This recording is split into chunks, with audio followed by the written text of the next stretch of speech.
So we're looking at a one-point perspective drawing here. I'll just do some shading and I'll just show you how to work with basically shadows, shading and organic shapes once we've got an environment like this. So that first tutorial was about just the basics. Let's have a look what else we can do here. So let's have a look at some basic shading. Remember, I've got the right layer. You can quite nicely just add simple shapes in here as shading. Okay, so you can pick up all the edges and get some quite nice effects here. Okay, which means basically you're picking up the horizontal and the vertical shaped, or the lines that make up those types of shapes. So let's have a look here. Whoop.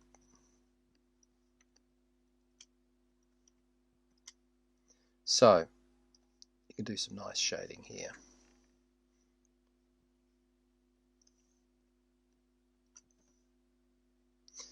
And you can get some nice effects like that. Okay, so just with some simple additions like that, you can get some nice shading happening there. Okay, so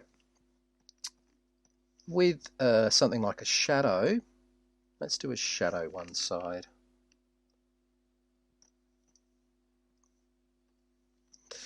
Let's do an object, it's say in the road or whatever. So say I've got an object here. What should we do here? So horizontal and vertical. So I've got a shape here. Okay. So that's all horizontal and vertical lines there, but this, of course, the other parts of this would follow this star that we've got. Okay, this would be horizontal and vertical. So these edges here would follow the star.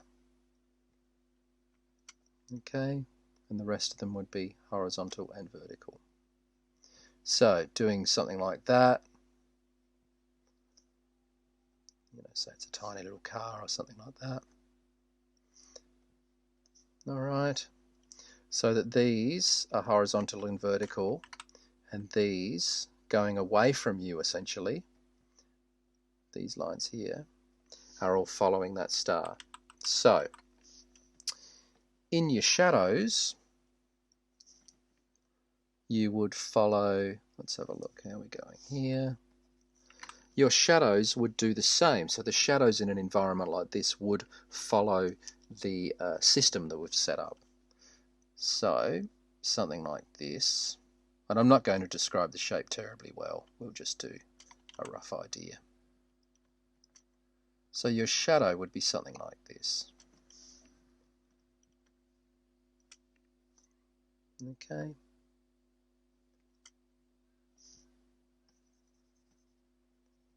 Just colour that in. So you can do some fake shadows fairly easily with this. Okay. So your shadow would follow what you've set up here.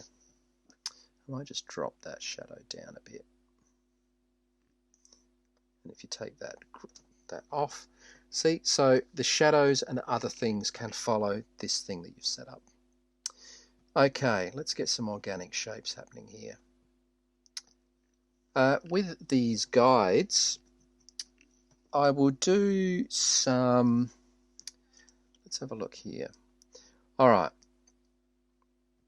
so I'll just do some horizontal lines here. So you could do something like this, where these follow the star, and you could, I'm just going to do some squares in here.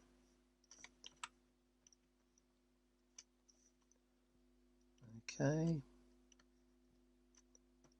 and you'll see what I mean in a minute. Now you don't want these to be too deep, okay, or too high here, because if you make things really high, it means that they go well into the distance. So I'm actually doing a puddle here. All right. So I'm following these lines when it goes away from me. Okay. And horizontal, well, there's no vertical lines here, but these are just horizontal lines. So that is a bunch of squares basically on the bottom that follow the same rules that we've set up here. And what I'm going to do is I'm going to do a puddle within here. Okay, so a really nice way of finding, say, the center of this is to go from corner to corner. Okay, so we'll do more of that as we go through the different types of perspective.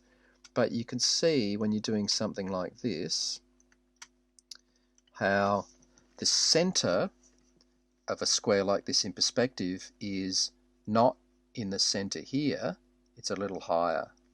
Okay, because it's going away from you and everything gets smaller as it goes away from you. So you can see that here, ever so slightly, that it's just slightly higher than the center here.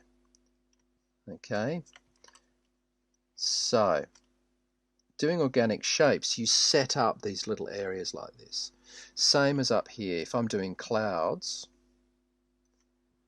okay, I could just do, say, a cloud like that. But if I was to do the same cloud here, I'd have to translate that square away from me,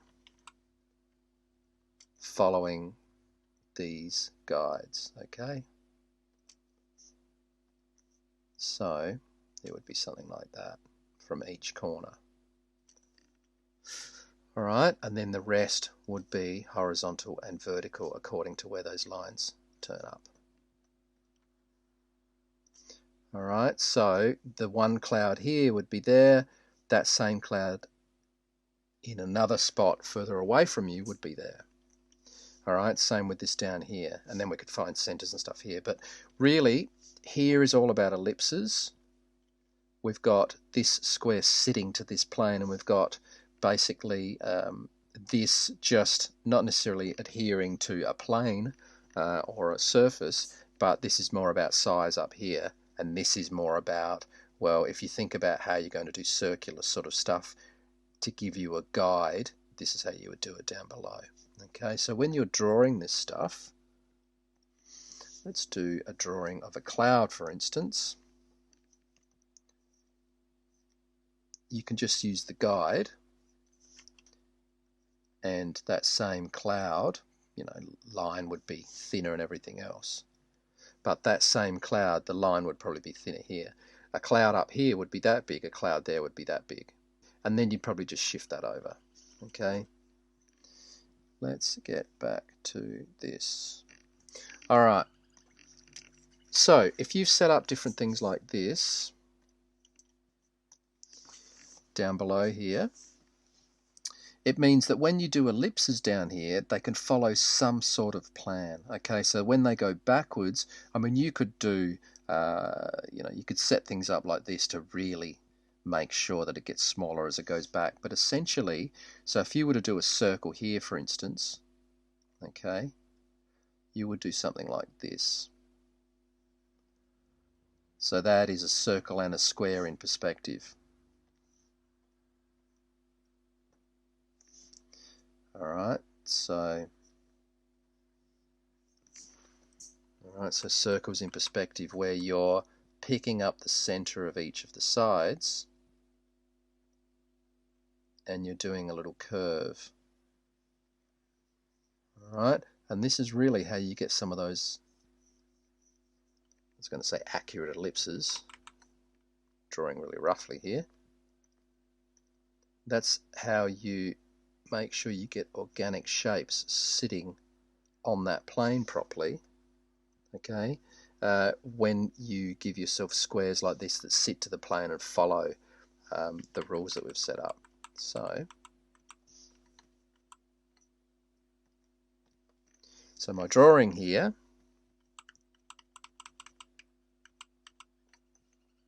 let's drop those guides down. So my drawing in here, yes, I could do circles in here, but I'm going to do a puddle, so I'm going to sit within where these squares sit, and I could do just things getting smaller.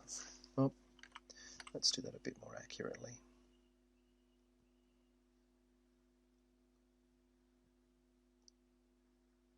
Alright, so this gives you some guide as to where to put the corners and things. Alright, so you can start to see that even if you do it fairly roughly,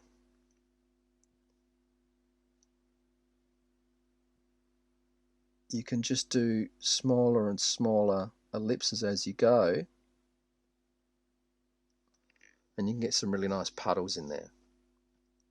Okay, so generally just think about your guides as being like this. Okay, you've got your horizontal or your vertical lines depending on what you're doing. Okay, you've got your horizontal lines here. If you really wanted to make sure that they adhere to the same square and what it would look like going further, I've done that here, and I've given you an idea of how to do that here. But for a puddle or something like that, you can give yourself little squares like this. You can even find the center if you want to, like I said here, which is slightly above the actual center of the square geometrically.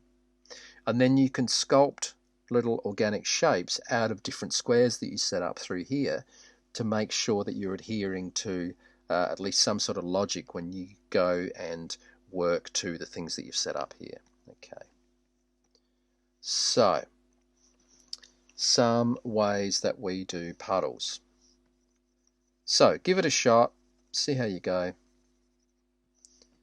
and try a few things there.